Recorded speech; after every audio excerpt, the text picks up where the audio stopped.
அனைவருக்கும் தினம் ஒரு தகவல் சார்பாக இனிய வணக்கங்கள். இன்றைக்கி நம்ம பார்க்க போகிற பதிவு 3ஆம் பிறை சந்திர தரிசனம். இன்றைக்கி மாலையில் நாம் பார்க்க போகிற இந்த பிறை இருக்குது பார்த்திங்களா, அதை பார்த்தா இவ்வளவு நன்மைகளா அப்படின்னு நீங்கள் ஆச்சரியப்படுற அளவுக்கு அவ்வளோ விஷயங்கள் இருக்குங்க. அப்படிப்பட்ட சிறப்பு பதிவு தான் பார்க்க போகிறோம். பதிவுக்குள்ளே போகிறதுக்கு முன்னாடி நம்ம சேனலை இது வரைக்கும் சப்ஸ்கிரைப் பண்ணாமல் பார்த்துட்டு இருக்கவங்க கண்டிப்பாக சப்ஸ்கிரைப் பண்ணிக்கோங்க. அப்போ தான் எங்களுடைய எல்லா பதிவுகள் நோட்டிஃபிகேஷன்ஸ் உங்களுக்கு உடனுக்குடனே வரும். இப்போ பதிவை பார்க்கலாம். வாழ்க்கையில் ஒவ்வொருத்தங்க எதுக்கு ஆசைப்படுறோம்? நல்ல செல்வ வளத்தோட நிம்மதியான ஒரு வாழ்க்கை வாழ தான் ஆசைப்படுறோம்.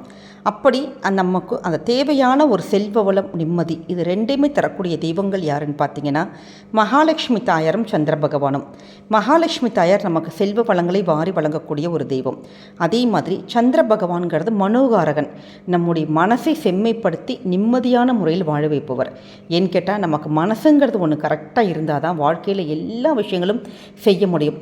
நிறைய பேர் இந்த காலத்தில் மனசு என்ன காசு பணங்கள் சம்பாதிச்சாலும் மனசு ஒரு நிம்மதி இல்லாமல் இருந்தால் அந்த ஒரு வாழ்க்கை நமக்கு ஒரு வாழ்க்கையா?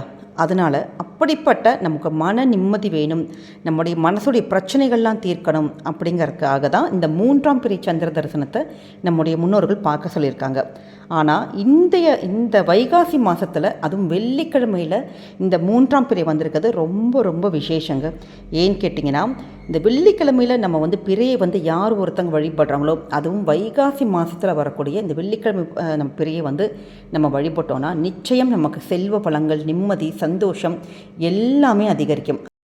அப்படி இன்றைக்கி பிறையை பார்த்து நம்ம என்ன வழிபாடு பண்ணணுங்கிறது இன்றைக்கி நம்ம பார்த்துடலாம். இன்றைய மாலை பொழுது, அதாவது இது கொஞ்சம் அவசர பதிவாகவே ஆயிடுச்சு. ஏன்னா இந்த பதிவு நம்ம தாமதமாக கொடுத்ததுக்கு முதல்ல நீங்கள் நினைச்சுக்கோங்க.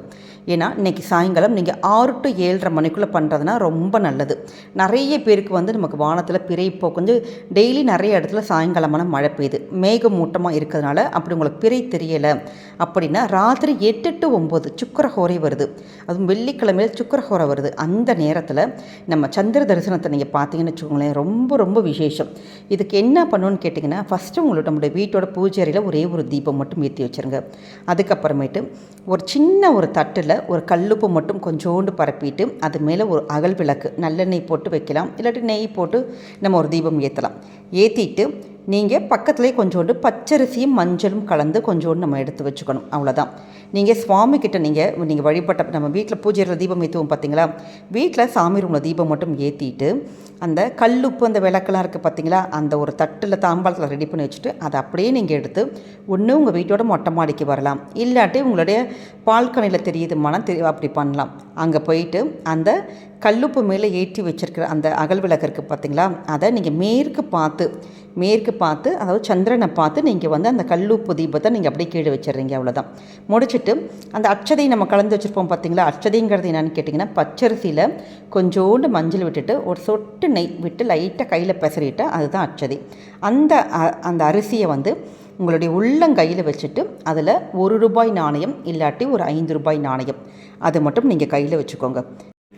எப்பயுமே நம்ம சந்திர வழிபாடாக இருக்கட்டும் சூரிய வழிபாடாக இருக்கட்டும், நம்ம சூரியனையும் சந்திரனையும் வழிபடுறப்ப நம்ம இறந்து கேட்டு ஒரு யாசகம் கேட்குற மாதிரி இறந்து 2 கையையும் விரிச்சிட்டு, அதாவது ஒரு பிச்சை கேட்பது போல் நம்ம சுவாமியை பார்த்து 2 கையையும் விரித்து நம்முடைய வேண்டுதல்களை சொல்லணுமோ. அது மாதிரி 2 கையில் இந்த பச்சரிசியும் அந்த காயின் இருக்குது பார்த்திங்களா, அதை மட்டும் நீங்கள் கையில் வச்சுட்டு மேற்கு திசை பார்த்த மாதிரி நீங்கள் நல்லபடியாக ஆத்மார்த்தமாக உங்களுடைய கோரிக்கைகள் எதுவாக இருந்தாலும், மனசு கஷ்டங்கள், உங்களுக்கு என்ன வேணும், இல்லை பணம் வேணுமா, இல்லை மனசு உங்களுக்கு சரியாகணுமா, எதுவாக இருந்தாலும் உங்களுடைய கோரிக்கைகளை நீங்கள் நல்ல சந்திர பகவான் கேட்டால் உங்களுக்கு சரி பண்ணி கொடுக்கணும்னு சொல்லிட்டு ஆத்மார்த்தமாக சுவாமியை நீங்கள் வேண்டிக்கோங்க.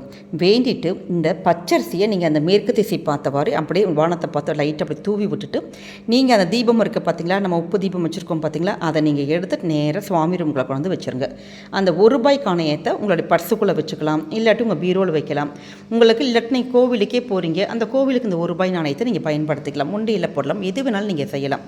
அப்படி நீங்கள் எடுத்து வச்சுக்கலாம். இவ்வளோதாங்க. இந்த ஒரு வழிபாடு, இந்த ஆத்மார்த்தமாக நம்ம செய்யக்கூடிய இந்த ஒரு வழிபாடு, இந்த ஒரு பிறை தரிசனம் இருக்குது பார்த்தீங்களா, அது குடும்பத்தில் நிச்சயம் செல்வ வளமானது பல மடங்கு பெருக்குவதோடு மட்டும் இல்லாமல் நம்ம குடும்பத்தில் நிம்மதி, சந்தோஷம் இது எல்லாமே அதிகரிக்கும். அது மட்டும் இல்லாமல் நம்முடைய மனப்பிரச்சனைகள், மனசுங்கிறது சந்திர பகவான்கிறது ஒரு மனோகாரகன், மனசு சம்பந்தப்பட்ட எந்த ஒரு பிரச்சனையாக இருந்தாலுமே எப்பயுமே நீங்கள் அந்த 3ஆம் பிறை தரிசனம் அப்படின்னு நீங்கள் நம்ம பதிவில் சொன்ன உடனே நீங்கள் அந்த 3ஆம் பிறை அந்த அந்த குட்டிய பிறை தெரியுது பார்த்தீங்களா, அந்த பிறையை பார்த்து நீங்கள் ஆத்மார்த்தமாக உங்கள் மனசு சம்மந்தப்பட்ட பிரச்சனைகள் தீரணும்னு நீங்கள் மட்டும் கேட்டு பாருங்களேன். நிச்சயம் அந்த சந்திர பகவானுடைய அருளால் எப்படிப்பட்ட மனப்பிரச்சனையும் கண்டிப்பாக தீருங்க. இல்லைம்மா நாங்கள் இந்த பதிவை தாமதமாக தான் பார்த்தோம், எங்களால் பிறையே எங்கள் ஏரியாவில் தெரியல அப்படின்னா என்ன பண்ணுறதுன்னு கேட்டால் ஒன்றும் பிரச்சனையே இல்லை, கவலையப்பட வேணாம். எப்போ நீங்கள் பதிவை பார்க்குறீங்களோ இல்லை பிறை தெரியாமல் இருந்தாலும் பரவாயில்ல, வானத்தில் தான் அந்த சந்திர பகவான் கண்டிப்பாக மறைஞ்சிருப்பார். நீங்கள் வானத்தை பார்த்து ஆத்மார்த்தமாக எங்களுக்கு இந்த தீபம்லாம் கொண்டு போக முடியல, நாங்கள் லேட்டாக தான் பார்த்தோன்னா கை நம்ம யாசகம் கேட்பது மாதிரி கேட்டு ஒரே கொஞ்சோண்டு பச்சரிசியும் நாணயம் மட்டும் வச்சுட்டு உங்களுடைய கோரிக்கைகள் சொல்லி பாருங்களேன், நிச்சயம் அது பலிக்கும். அது மட்டும் இல்லாமல் அந்த நேரத்தில் ஓம் சந்திரமௌலீஸ்வராய நமக இல்லாட்டி ஓம் சந்திர பகவானே போற்றி அப்படிங்கிற எளிய மந்திரத்தை நீங்கள் சொல்லுங்கள். வைகாசி மாதத்தில் வந்திருக்கக்கூடிய பிறை தரிசனமானது நம்ம யார் ஒருத்தங்க பார்க்குறோமோ அவங்களுக்கு ஒரு வருட காலம் பிறையை பார்த்ததுக்கான பலன் கிடைக்கும். அதனால் இன்றைக்கி வாய்ப்பு இருக்கிறவங்க கண்டிப்பாக பிறையை பார்த்து இந்த முறையில் வழிபட்டு பாருங்கள். உங்களுக்கு செல்வ வளம், உங்களுடைய மனவளம் எல்லாமே அதிகரிக்குங்கிறதுல மாற்றுக்கருத்தே கிடையாதுங்க. இந்த பதிவானது நிச்சயம் உங்களுக்கு பிடிச்சிருக்கும்னு நினைக்கிறோம். பிடிச்சிருந்தா ஃப்ரெண்ட்ஸ் அண்ட் ஃபேமிலி மெம்பர்ஸ்க்கு ஷேர் பண்ணுங்கள், அவங்களும் இதை பார்த்து பயன்பெறட்டும். நம்ம சேனலை இது வரைக்கும் சப்ஸ்கிரைப் பண்ணாமல் பார்த்துட்டு இருக்கவங்க கண்டிப்பாக சப்ஸ்கிரைப் பண்ணிக்கோங்க. உங்களுடைய ஆதரவுகள், சப்போர்ட்டுகள் எங்களுக்கு கொடுங்க. மீண்டும் வேறு நல்ல பதிவோடு உங்களை சந்திக்கிறோம். நன்றி, வணக்கம்.